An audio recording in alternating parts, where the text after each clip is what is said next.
ओम श्री स्वामीनारायणाय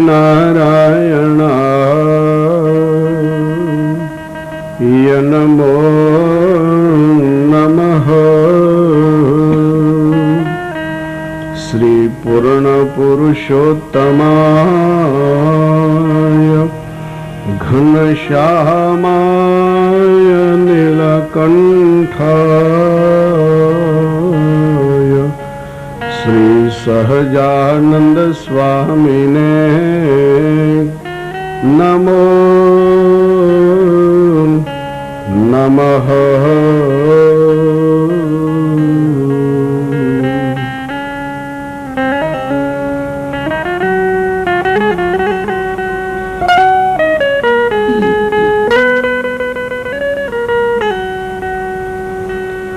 बोलो स्वामीनारायण भगवान श्री नर नारायण देव श्री लक्ष्मी नारायण देव श्री मदन मोहन जी महाराज श्री राधा रमण देव श्री गोपीनाथ जी महाराज श्री बालकृष्ण लाल श्री रामचंद्र भगवान श्री विघ्न विनायक देव श्री पवन सुत हनुमान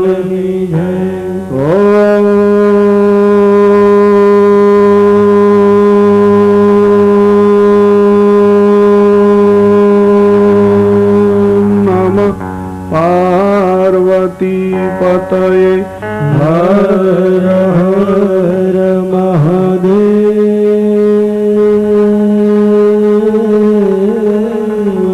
राजवाच प्रियव्रत भागवत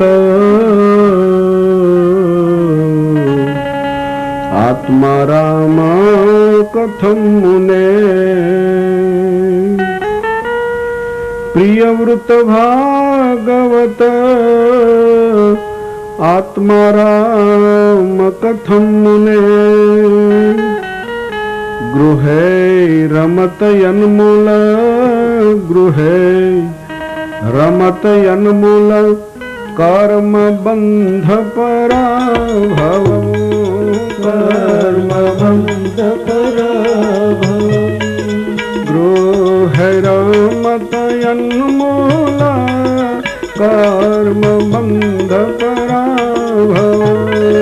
गृहे रमत यन्मूल कर्म बंध पराभव। प्रियव्रत भगवत आत्मा राम कथम मुने। प्रियव्रत भगवत आत्मा राम कथम मुने।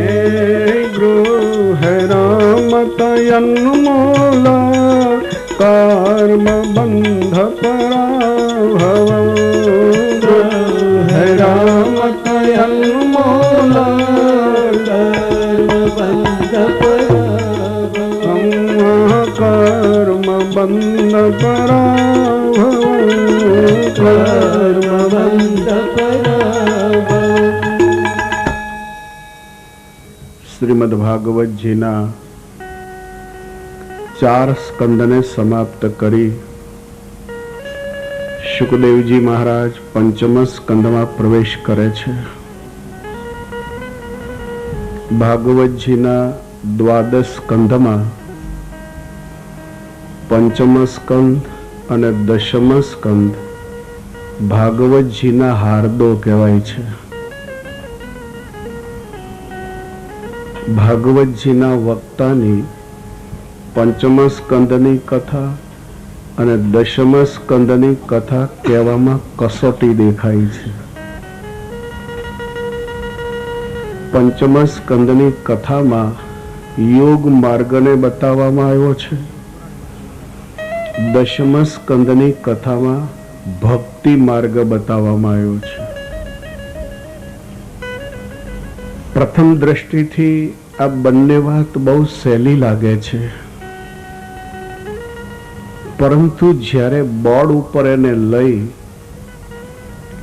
લેસનની પદ્ધતિથી આપવામાં જ્યારે આવે છે ત્યારે એમાં વક્તાની કસોટી થાય છે. તો પંચમ સ્કંદની કથાનો શુભારંભ થાય છે. અદ્ભુત કથા છે. પંચમ સ્કંદના પોઈન્ટો બહુ સૂક્ષ્મ પોઈન્ટો છે. આપ બરાબર જ આમાં લક્ષ્ય આપશો તો જ પંચમ સ્કંદનો મુદ્દો બરાબર સમજાશે. જ્યાં સુધી ભાગવતજીના સ્કંધોનો હાર્દ ન સમજાય ત્યાં સુધી જીવનમાં સુધારાઓ શક્ય નથી. જીવનમાં ત્યારે જ છૂટે છે જ્યારે માણસને સમજાય છે. જ્યાં સુધી સમજાતું નથી ત્યાં સુધી છોડાવવાનો પ્રયાસ કરીએ, છોડશે ખરો પણ ફરીવાર પાછો પકડી લેશે. એકવાર જો સમજાઈ જાય તો સદાને માટે વસ્તુ છૂટી જાય. ભગવાન સ્વામિનારાયણે વચનામૃતની અંદર પંચમ સ્કંદની વાત છેડી છે. પ્રભુ એવું કહેતા કે પંચમ સ્કંદમાં ભરતજીની કથા જેવી ચમત્કારી છે એવી કોઈ કથા ચમત્કારી નથી. પ્રભુ એમ કહે છે કે ભરતજી તો ભગવાન ઋષભદેવ નારાયણના પુત્ર હતા. મૃગલીના બચ્ચામાં પ્રેમ લાગવાને કારણે ભરતજીને 3 જન્મની સજા ભાગવતે ઠબકારી છે. આપ સોચીએ જરા કે મૃગલીના બચ્ચામાં પ્રેમ ભરતજીએ કર્યો તો ભાગવતજીએ ભરતજીને 3 જન્મની સજા કરી. જગતમાં પ્રેમ સિવાય જગત ચાલશે કેમ? જગતમાંથી પ્રેમનો દોરો જો કાઢી નાખશો તો જગત વિખાઈ નહીં જાય. ઘર ચાલે છે એનું કારણ એ છે કે પુરુષને પત્નીમાં પ્રેમ છે, પુરુષ પત્નીને બાળકોમાં પ્રેમ છે, બાળકોને મા બાપમાં પ્રેમ છે, જેના માધ્યમથી સંસાર ચાલે છે. જો પ્રેમનો દોરો તમે કાઢી નાખશો તો આખું જગત વિખાઈ જશે એવું તમને નથી લાગતું? પ્રેમ જ જો ગુનો હોય તો સાહિત્યકારો એમ કહે છે, ઇંગ્લિશ મેનો એમ કહે છે કે ગોડ ઇઝ લવ. પ્રેમ પરમેશ્વરનું સ્વરૂપ છે એમ શાસ્ત્રકારો કહે છે. ફૂલની માળામાં ફૂલ દેખાશે પણ દોરો નહીં દેખાય. હવે એ દોરાને તમે કાઢી નાખશો તો પેલા ફૂલો બધા વિખાઈ જવાના. એમ સંસાર દેખાય છે એનું કારણ બીચમાં પ્રેમનો દોરો છે, અને પ્રેમના દોરાને કારણે જગત આખું બંધાયેલું દેખાય છે. જ્યારે તમે પ્રેમનો દોરો કાઢી લેશો તો કોણ કોની વાઈફ, કોણ કોનો હસબન્ડ, કોણ કોનો દીકરો, કોણ કોના મા બાપ, ક્યાં લેના દેના. પ્રેમને કારણે જ પુરુષ રાત્રિ દિવસ પ્રયાસ કરે છે, મહિને જે પેમેન્ટ આવે એ લઈને ઘરમાં આપે છે. જો પ્રેમનો દોરો કાઢી નાખશો તો મહિને પેમેન્ટ આવશે ને લઈને મંદિરે આપશે. કોઈ નવીન વસ્તુ આપણને મળે ત્યારે આપણે એમાંથી થોડી ખાશું અને પછી કાગળ ખોજશું. પેલી વ્યક્તિ એમ પૂછે કે શું કાગળ જોઈએ છે? આપણે કહેશું હા. કેમ? તો કે નવી આઈટમ છે ને એટલે એમ થાય છે થોડીક બબલાની બા માટે લેતો જાવ. તમે ગમે ત્યાં વસ્યા હશો છતાંય તમારું મન બાળકોની આસપાસ ચક્કર લગાવ્યા જ કરતું હશે. તમે વિશ્વના કોઈ છેડે ગયા હશો પણ મનની એક ધારા તો પરિવારની આજુબાજુ ઘૂમ્યા જ કરતી હોય છે. 2-4 દિવસમાં જો લેટર ના આવે કે ટેલિફોન ના આવે તો તરત મન ચિંતામાં એટલું બધું ડૂબી જાય કે કઈ સમાચાર નથી આવ્યા. મારો ક્વેશ્ચન એ છે આમાં કે પંચમ સ્કંદની કથા એમ કહે છે કે ભરતજીએ મૃગલીના બચ્ચામાં પ્રેમ કર્યો તો એ પ્રેમની સજા ભાગવતે 3 જન્મની ઠબકારી. હવે પ્રેમ કર્યો એ જો ગુનો બને છે તો પછી જગત ચાલશે કે? તો પછી પુરુષે પત્નીમાં પ્રેમ નહીં કરવો જોઈએ, પત્નીએ પુરુષમાં પ્રેમ નહીં કરવો જોઈએ, બંને જણાએ બાળકોમાં પ્રેમ નહીં કરવો જોઈએ, બાળકોએ મા બાપમાં પ્રેમ નહીં કરવો જોઈએ. પ્રેમને કાઢી નાખો જગતમાંથી. ઇંગ્લિશ મેનો એવું માને છે not danger to love but danger to fondness. English મેનો એમ કહે છે કે પ્રેમ ડેન્જર નથી. તો ભાગવતજીનો પંચમ સ્કંદ એમ કહેવા માંગે છે કે ભરતજીએ મૃગલીના બચ્ચામાં પ્રેમ કર્યો તો ભરતજીને 3 જન્મની સજા થઈ. તો આપણે બાળકોમાં પ્રેમ કરીએ તો આપણને કેટલા જન્મની સજા થાય? સંસારી લોકો બાળકોમાં પ્રેમ કરે છે અને અમે સાધુ લોકો શિષ્યોમાં પ્રેમ કરીએ છીએ. પ્રેમ કરીએ છીએ એટલે તો તમને પ્રેમથી બોલાવીએ છીએ કે આવો છગનભાઈ, તમે કેમ દેખાતા નથી? આ થોડો ભગવાનનો પ્રસાદ છે, ઘરે લેતા જજો. પ્રેમ છે તો તમને બોલાવવામાં આવે છે. પ્રેમ જો ન હોય તો તમારે સાથ ક્યાં લેના દેના? પ્રેમને જ તમે જો સદંતર કાઢી નાખશો તો ઈશ્વર અને તમારી વચ્ચેનો સેતુય તૂટી જાય. જીવ અને ઈશ્વર વચ્ચેનો સેતુ એનું નામ પ્રેમ કહેવાય છે. એટલે ભગવાન સ્વામિનારાયણે ધ્યાન દોર્યું છે કે આ કથા બહુ ચમત્કારી કથા છે. આ કથાને કહેવામાં વક્તાની કસોટી છે. તો કથાને ઉઠાવતા પહેલા કથાનો મિનિંગ તમને બરાબર સમજાવી દો કે જેનાથી આ કથા તમારા મગજમાં ફિટ થઈ જાય. બરાબર મિનિંગ સમજાવ્યા સિવાય જો કથા કહીશ ને તો 3 કલાક કદાચ નકામી જશે. પહેલા એનો મિનિંગ બરાબર સમજાવું ને તો તમને જિંદગીભર યાદ રહી જશે કે પંચમ સ્કંધે જે સજા કરી ભરતજીને એ બરાબર વ્યાજબી કરી છે. ક્યાં ભૂલ ખાઈ જઈએ છીએ એ તમને ટર્નિંગ પોઈન્ટ બતાવો. એ ટર્નિંગ પોઈન્ટ જો યાદ રહી જશે, જીવન ધન્ય ધન્ય બની જશે. જગતમાં દૂધ હોય છે, એ દૂધમાં જ્યારે છાશ નાખીએ ત્યારે દૂધનું દહીં બને છે. દહીં બન્યા પછી જ્યારે આપણે જોઈએ તો તપેલીમાં એ દૂધ ઢેફા જેવું જામી ગયેલું દેખાય. આંખ તરત એમ કહેશે કે આ દહીં થઈ ગયું છે. તો મેળવણ નાખવાથી દૂધમાંથી દહીં બને, પણ ઘણીક વાર ગરમીની સિઝનમાં વગર મેળવણ નાખે દૂધનું દહીં થઈ જાય.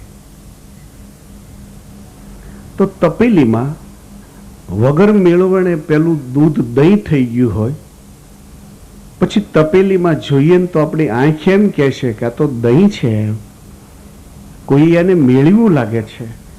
આંખ હવે કલ્પી નહીં શકે કે આ મેળવણથી મળેલું દહીં છે કે મેળવણ વગર મળેલું દહીં છે.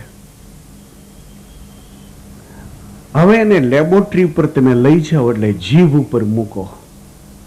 જ્યાં સુધી જીભ ઉપર તમે નહીં મૂકો ત્યાં સુધી આંખ નિર્ણય નહીં આપી શકે કે આ મેળવણથી મળેલું દહીં છે કે મેળવણ વગર મળેલું દહીં છે. હવે જ્યારે એને જીભ ઉપર મૂકશો તો જીભ તરત એમ કહેશે કે આ મેળવણથી મળેલું દહીં છે, ખાવા લાયક છે. અને મેળવણ વગર જો દહીં મળી ગયું હશે અને જીભ ઉપર મૂકશો તો તરત પોઈઝન કરતાય કડવું લાગશે. પછી આપણે એમ કહેશું કે આને ગટરમાં નાખી દો. કેમ? આ દહીં છે તો કે દહીં છે ખરું, પણ એ મેળવણ વગર મળી ગયેલું દહીં છે.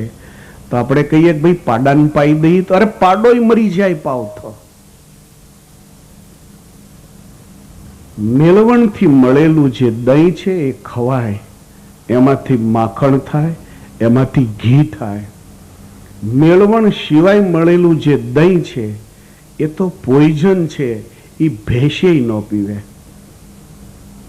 એમ જગતમાં જે પ્રેમ છે એ પ્રેમની વિકૃત અવસ્થા, એનું નામ રાગ કહેવાય છે.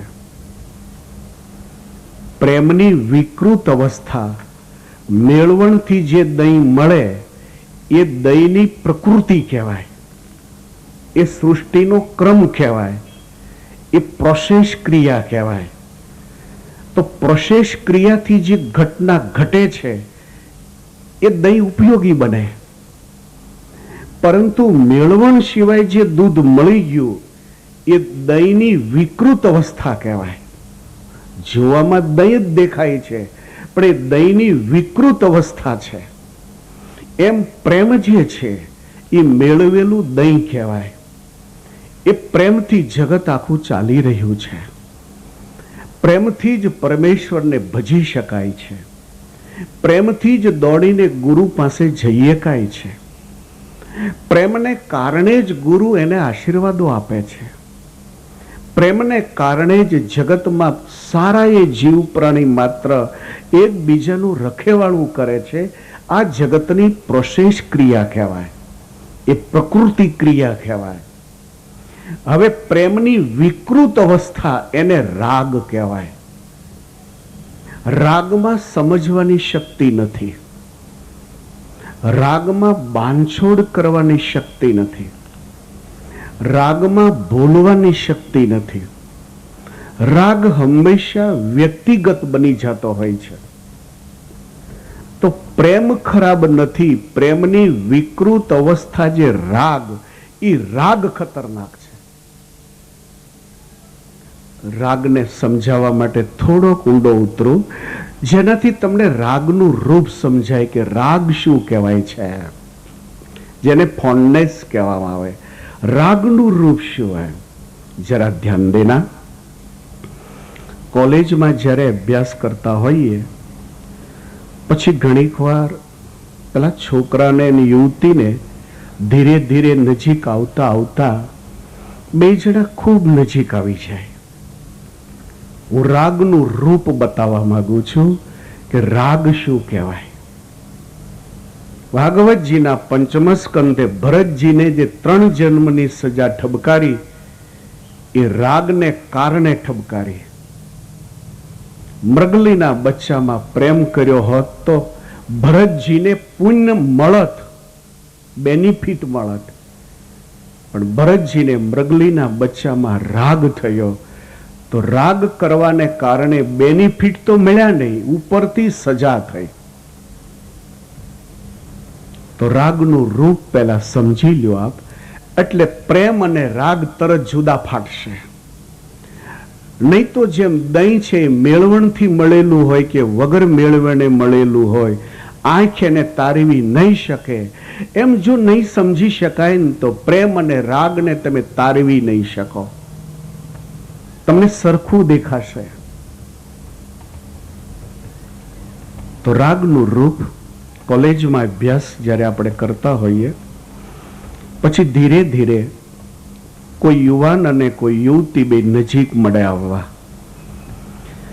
નજીક આવતા આવતા એટલા બધા નજીક આવી ગયા હોય કે બંને જણાને એકબીજા સિવાય પછી ચેન ન પડે. ધીરે ધીરે સમય જતા જતા આ બંને જણાની વચ્ચેનો જે પ્રેમ હોય એ પ્રેમ ધીરે ધીરે રાગમાં મળે, પરિણમમાં. હવે જ્યારે પ્રેમ રાગમાં પરિણમમાં મળે ત્યારે એ બંનેની સ્થિતિ કેવી હોય કે છોકરીને એના મા બાપ એમ કહે કે જો ભૂલે ચૂકે એ છોકરાની સામે જોયું છે તો હું એમ માનીશ કે મારે દીકરી હતી નહીં. આ વાત મને બિલકુલ પોસાણ નથી. હવે કોઈ દિવસ આગળ જો વધી છે આમાં તો જાનથી મારી નાખતા મને બિલકુલ વાર નહીં લાગે. એમ કહીને પેલી છોકરીની ધોલાઈ થાય. પેલા છોકરાને એનો બાપ ધોલાઈ કરે કે આ રસ્તે જો ફરીવાર ગયો છો તો આ ઘરમાંથી કાઢી મૂકીશ. કાઢી મૂકવા ઉપરાંત મને મારી નાખતા વાર નહીં લાગે. તને ખ્યાલ છે ને મારી પાસે એક રિવોલ્વર છે. પછી છોકરાની ધોલાઈ થાય. પણ પેલો પ્રેમ હતો એ રાગમાં પરિણમી ગયો છે એટલે મા બાપની વાત એના મગજમાં બેસે જ નહીં. આ રાગ પ્રેમમાં સમજવાની શક્તિ હોય, પ્રેમ વળાંક લઈ શકે, પ્રેમમાં સુધરવાની શક્તિ હોય, પ્રેમ વ્યક્તિને જોઈ શકે છે, પ્રેમ માપ કાઢી શકે કે આ ખોટો રસ્તો છે કે સાચો રસ્તો છે. જ્યારે પ્રેમ રાગમાં પરિણમી જાય એટલે પછી એ પ્રેમની વિકૃત અવસ્થા થઈ ગઈ. એ મેળવણ વગરનું દહીં થઈ ગયું. પેલા બંને જણા એનો પ્રેમ રાગમાં પરિણમી ગયો હોય એટલે બે જણા એ વખતે તો માર ખાઈ લે, પણ બીજે જ દાડે કાં તો ગાર્ડનમાં, કાં તો શાકભાજી લેવામાં, કાં તો કોલેજની પાછળ ક્યાંક ને ક્યાંક ભેગા થયા જ હોય. આ રાગ, રાગમાં કશું દેખાય જ નહીં. પછી ધર્મ શું છે, મા બાપ શું છે, આબરૂ શું છે, કુળ શું છે, જગત શું છે, કશુંય નહીં દેખાય. રાગ હંમેશા અંધ કહેવાય છે. રાગ મેળવણ વગરના દહીં જેવો છે. પછી એને કોઈ દેખાશે નહીં અને બે જણા જગતમાં કામ લાગશે પણ નહીં. એકવાર એક કોલેજના યુવાન અને યુવતી બહુ નજીક આવી ગયા. એટલા બધા નજીક આવી ગયા કે બંનેને એકબીજે સિવાય ક્યાંય ચેન દેખાય નહીં. પરિણામ એ આવ્યું છે કે બેયના વડીલો કાયમ બેયની ધોલાઈ કરે, છતાંય પણ 2-4 દિવસે ક્યાંક ભેગા થઈ જ જાય. એમ સમય ઉગે અને કાયમ માર પડે, કાયમ માર પડે. બંનેની કોલેજો બંધ થઈ તો બે જણા કોઈને કોઈ માધ્યમે મળતા રહ્યા. બંનેના વડીલોએ એટલી બધી વોચ ગોઠવી દીધી કે કોઈ બી સંજોગોમાં બે જણા મળી ન શકે, ટેલિફોન ન કરી શકે, કોઈ પત્ર વ્યવહાર ન કરી શકે. એમાં આ બંને જણાએ ભેગા થઈ અને વિચાર કર્યો કે હવે શું કરવું હોય. એવી વોચ ગોઠવાઈ ગઈ છે કે ટેલિફોન બી નહીં થાય, ક્યાંય મળી બી નથી શકાતું. બે જણાએ નક્કી કર્યું કે કામ કરીએ. એક દિવસ રવિવારે આપણે મળવું, વીકમાં એક દિવસ મળવું, પણ ક્યાં મળવું, કેમ મળવું? બે જણાએ ફાઇનલ કર્યું કે ગામની બહાર એક ગાર્ડન છે. વોકિંગના નિમિત્તે ઘરથી નીકળી જાઉં અને એ બગીચામાં જઈ અને મળીને પછી છૂટા પડી જાઉં. 2-4 દિવસ પછી રવિવાર આવતો તો નક્કી કર્યું કે ગાર્ડનમાં એક ઝાડ છે ત્યાં બેસવું. ટાઈમિંગ પ્રમાણે આ બે જણા 6 વાગ્યા પહેલા આવી ગયા. એક મોટું વિશાળ વટ વૃક્ષ હતું, એની નીચે બે જણા બેઠા અને એની દુનિયામાં એ ખોવાણા. હવે એમાં ઘટના એવી ઘટી, હું રાગનું સ્વરૂપ બતાવું છું કે રાગ કેવો અંધ હોય છે. ગમે એટલો ભણેલો માણસ હશે છતાં એ રાગમાં જ્યારે ખેંચાણો પછી એની બુદ્ધિ બેડ મારી ગયેલી હોય. માણસ રાગમાં જ્યારે ખેંચાય છે ત્યારે પરણેલો હોવા છતાં એને પત્ની દેખાશે જ નહીં. રાગમાં જ્યારે માણસ ખેંચાશે ત્યારે બે ચાર બચ્ચાનો બાપ હશે ને તો એ બચ્ચા બી નહીં દેખાય. એ રાગમાં જ્યારે પરિણમશે પછી એના ઘરની આબરૂ નહીં દેખાય. એ રાગમાં જ્યારે પરિણમશે પછી એને એ યાદ નહીં આવે કે અમારું વૈષ્ણવી ઘર છે, અમારું સ્વામિનારાયણનું ઘર છે, અમારું રામાનંદી ઘર છે, મારી પેઢીના લોકો કેટલા સરસ જીવન જીવી ગયા અને એની પાછળ હું કયા રસ્તે જઈ રહ્યો છું. બિલકુલ વિચાર ખતમ થઈ જાય. એનું નામ રાગ કહેવાય. આ બે જણા પેલા વૃક્ષ નીચે બેઠેલા, એમાં એક ઘટના ઘટી. એક ગામમાં એક કુંભારે માટી લાવવા માટે ગધેડો ખરીદેલો. 1000 રૂપિયાનો ગધેડો લીધેલો. પહેલો દિવસ ગધેડો લઈને માટી ખોદવા માટે ગયો. પેલો કુંભારભાઈ માટી ખોદે છે, એમાં ગધેડો ક્યાંક ચરતો ચરતો જતો રહ્યો. પેલા એ તો માટી ખોદીને પેલા છાલકામ બધી ભરી. એ ભરીને જ્યાં ગધેડો ખોળે ને ત્યાં ગધેડો હાથ ના આવે. ચારે બાજુ ખૂબ દોડ્યો પણ ક્યાંય પત્તો ન લાગ્યો. અંતે નિરાશ થઈને ઘરે સાંજે પાછો આવ્યો ત્યારે એની વાઈફ કહે છે કે કેમ માટી નહીં લાવ્યા? પેલો કહે છે કે શું કરું, માટી ખોદવામાં મને ખ્યાલ ન રહ્યો તો ગધેડો ચરતો ચરચો ખબર નહીં ક્યાં જતો રહ્યો. એમ પેલી કહે છે કે કાલે જ તમે 1000 રૂપિયો દઈને લાવ્યા છો, તમારે ખોળવો તો. અરે કે બહુ ખોળ્યો પણ ક્યાં હાથ જ નહીં આવ્યો. પછી તો અંધારામાં કશું દેખાતું નહોતું. બંને જણા થોડાક દુખી થઈ ગયા કે 1000 રૂપિયો માંડ માંડ ભેગો કર્યો તો ગધેડો ખોવાઈ ગયો, 1000 રૂપિયો ગયો. બે જણા સૂતા.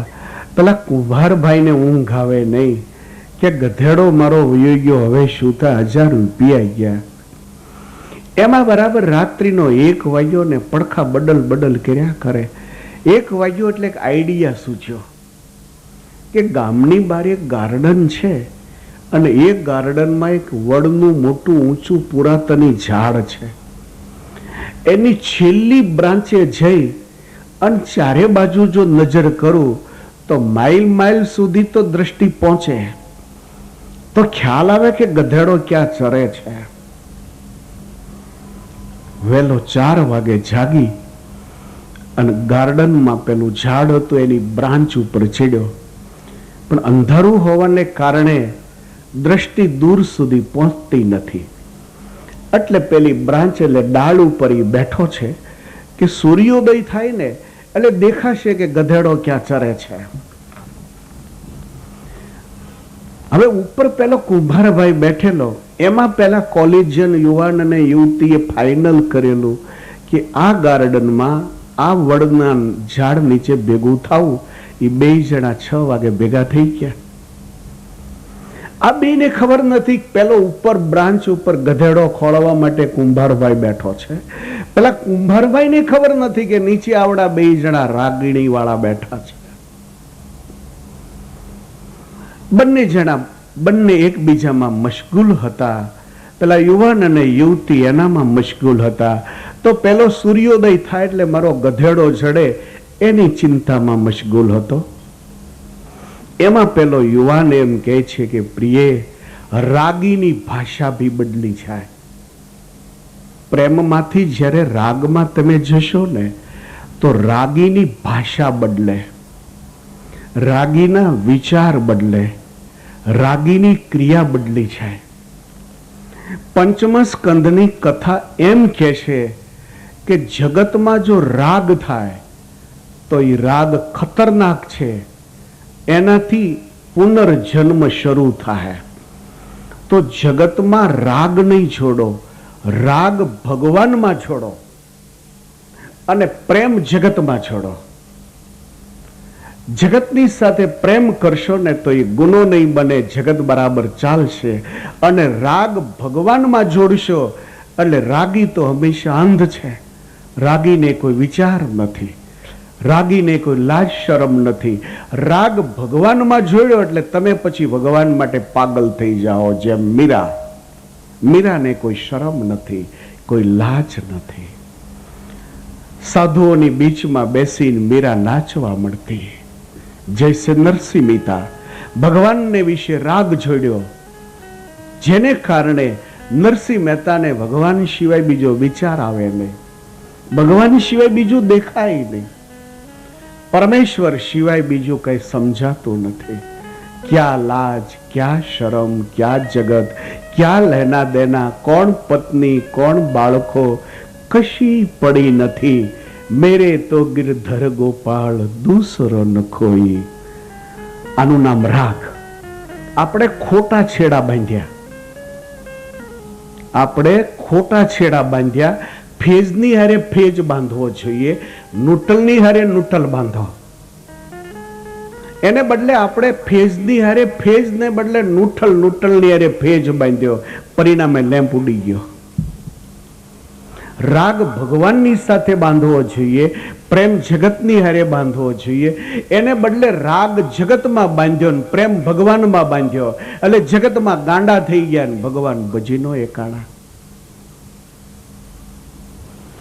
તો વ્યક્તિમાં જ્યારે રાગ પ્રવેશે છે ત્યારે વ્યક્તિને કશું સૂઝે નહીં. એની ભાષા આખી ચેન્જ થઈ જાય, એની ક્રિયા ચેન્જ થઈ જાય. એટલે પેલો પુરુષ પેલી લેડીઝને એમ કહે છે કે પ્રિય, શું વાત કરું, હમણાં જ સૂર્યોદય થશે ને, આકાશ આખું લાલીથી છવાઈ જશે. તું મને એટલી બધી વાલી છો કે સારાએ આકાશની લાલીને ઉછેડી અને એને કંકુ તરીકે ઘૂંટી અને તારા માંગમાં સિંદૂર રૂપે ભરી દઈશું. કે દેખો આ રાગની ભાષા. એની 70 પેઢી આવે ને તો આકાશની લાલીને લઈ શકાય. રાગની ભાષા જુદી હોય છે. રાગની ભાષા છે પાગલ ભાષા કહેવાય.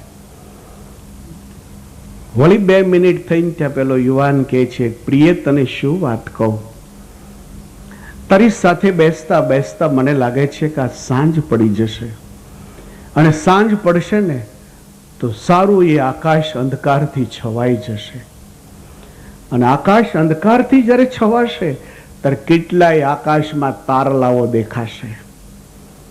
તમે શું કહો, સારા આકાશના તારાઓને ઉખેડી અને તારી સાડીના પાલોમાં જડી દઈશ કે હું? આ રાગની ભાષા છે. રાગની ભાષાને કશા લેવા દેવા નથી હોતા. રાગ પાગલ હોય છે. રાગ પ્રોસેસ ક્રિયા ન કહેવાય, પ્રેમ પ્રોસેસ ક્રિયા કહેવાય. પ્રેમ છે કુદરતી પ્રકૃતિ કહેવાય, જ્યારે રાગ છે એ કુદરતની વિકૃતિ કહેવાય. તો વિકૃતિ ખતરનાક છે. તમે ચોમાસાના ટાઈમમાં જ્યારે પેલા ઘીસોડા લેવા જાઓ શાકભાજીએ, બહેનોને બરાબર ખબર હોય, ચોમાસામાં દૂધિયું કે ઘીસોડું જ્યારે આપણે લાવીએ તો ઘણીક વાર એ દૂધિયું કે ઘીસોડું કડવું નીકળે. આપણી આંખ ન કલ્પી શકે કે આ ઘીસોડું છે એ કડવું છે. આંખ તો એને ઘીસોડું જ જોશે, એને ઘીયાના ભાવથી જ લાવશું. ઘરે ઘીસોડું છે એમ સમજીને તેલ મૂકીને વઘારશું. જમવા બેસ્યું ત્યારે ઘીસોડાનું શાક છે એમ સમજીને રોટલો ચોળીને ખાશું. પણ એ મોઢામાં મૂકશું ત્યારે ખ્યાલ આવશે કે ઘીસોડું છે પણ વિકૃતિ અવસ્થા વાળું છે, માટે કડવું ઝેર છે. હવે ઘીસોડું ખવાય નહીં. દૂધિયું ઘણીક વાર કડવું નીકળે એટલે બેનો સેટ ડીટીયું તોડે અને પછી ચાવે. એને ખ્યાલ આવે કે આ મીઠું છે, કડવું છે. આ ઘીસોડાની વિકૃત અવસ્થા થઈ. એ વિકૃત અવસ્થા થઈ એટલે ઘીસોડું જોવામાં ઘીસોડું છે, પરંતુ એ ખાવા માટે બિલકુલ નકામું. પછી ગાયને નાખો તો ગાયે ન ખાય, ગધેડાને નાખો તો ગધેડું ન ખાય. એની વિકૃત અવસ્થા થઈ ગઈ. નહીં તો કારેલું કડવું છે ને? કારેલું ક્યાં મીઠું છે? કારેલું કડવું છે, પણ એ કારેલાની વિકૃત અવસ્થા ન કહેવાય, એની કુદરતી અવસ્થા કહેવાય. તો કુદરતી અવસ્થાથી કારેલું કડવું છે, માટે ખાવામાં સ્વાદ આવે છે, એ બોડીને નુકસાન ન કરે. જ્યારે ઘીસોડું છે એની વિકૃત અવસ્થા છે, અને વિકૃત અવસ્થા વાળું તમે જો ખાઓ તો ડાયોરિયા થઈ જાય. મારી હારે એક સ્વામીજી હતા. હવે એને નિયમ કે જે થાળીમાં પીરસાય એ ખાવું.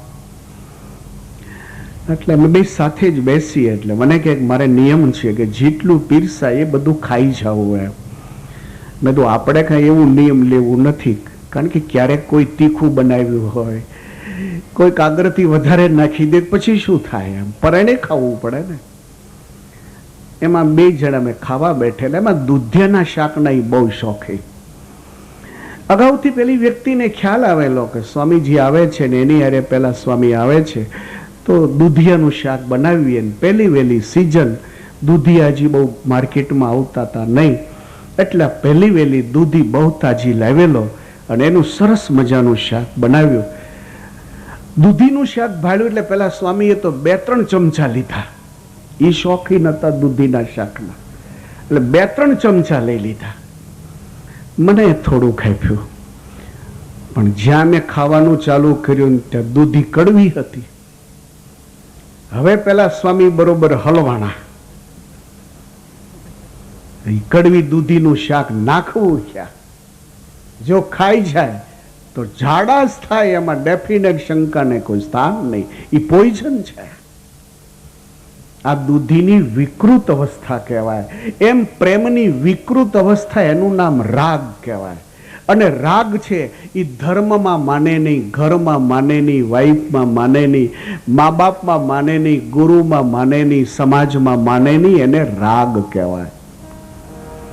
એટલે પેલો છોકરો એમ કહે છે કે સારા તારોલિયા છે ને ઉઠાવી અને તારી સાડીના પાલવમાં ચડી દઈશ. વળી જ્યાં 2-5 મિનિટ થઈને ત્યાં જોરથી કહે છે, પ્રિય તને શું વાત કરું, મને તો જગત તારી આંખમાં જ દેખાય છે, તારી આંખમાં મને સારું જગત દેખાય છે. આ શબ્દો એલા કુંભારને કાને પીડ્યો. એટલે પેલા કુંભારે ઉપરથી અવાજ કર્યો કે ભાઈ, તારી પ્રિયાની આંખમાં આખું જગત દેખાતું હોય તો મારો ગધેડો ક્યાં દેખાય છે? आनु नाम राग। आप समझ गए ने, राग और प्रेम उन दोनों में क्या डिफरेंस है, वे डिफरेंस मैंने बता दिया। आपके मगज में प्रेम और राग उसकी स्थिति शायद स्थिर हो चुकी होगी। तो अब कथा का प्रारंभ। प्रियव्रत भागवत आत्मा राम कथम मुने,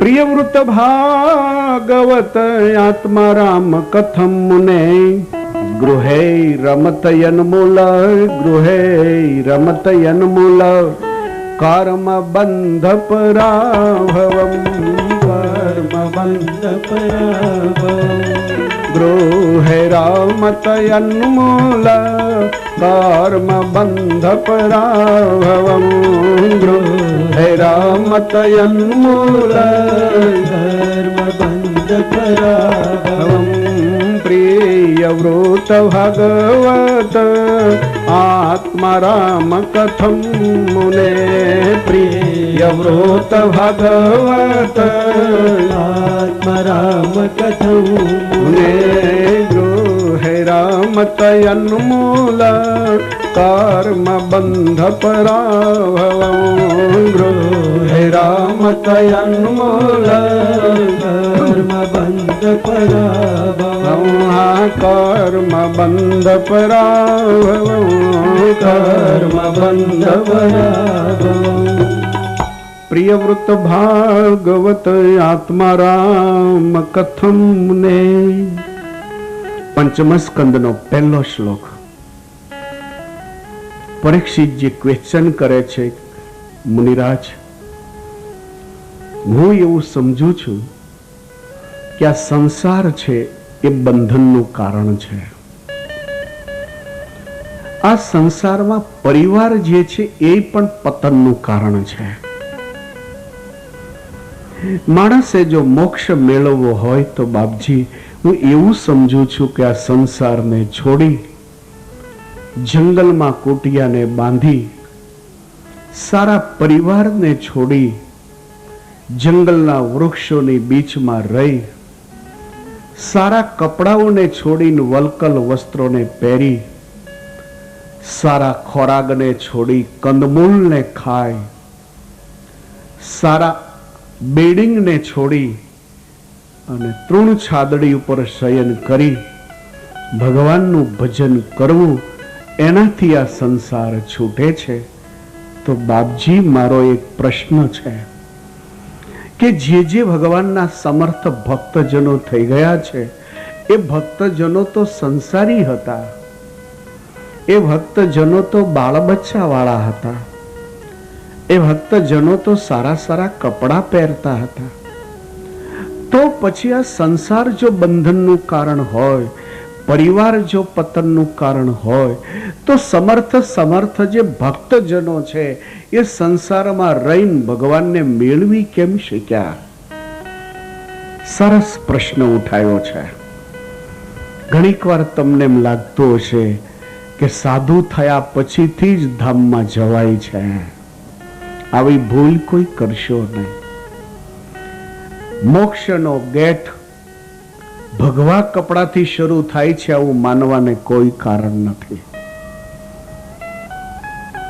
પ્રત્યેકને રેડ ચેનલ ઉપર આવવું પડે છે એવું મોક્ષ માટે કોઈ કારણ નથી. ગોપીઓ ક્યાં ભગવા કપડા પહેરતી હતી? ગોપીઓ ક્યાં વ્રજને છોડીને જંગલમાં વસતી હતી? ગોપીઓએ બાળ બચ્ચાઓનો ક્યાં ત્યાગ કરી દીધો હતો? ગોપીઓ જ્યારે માખણ વેચવા જાતી હતી એને બહુ સારી રીતે માખણ જોખતા ને વેચતા આવડતું હતું. નહીં તો મફત નો આપી આવે. ગોપીઓને સારી રીતે પૈસા ગણતા આવડતા હતા.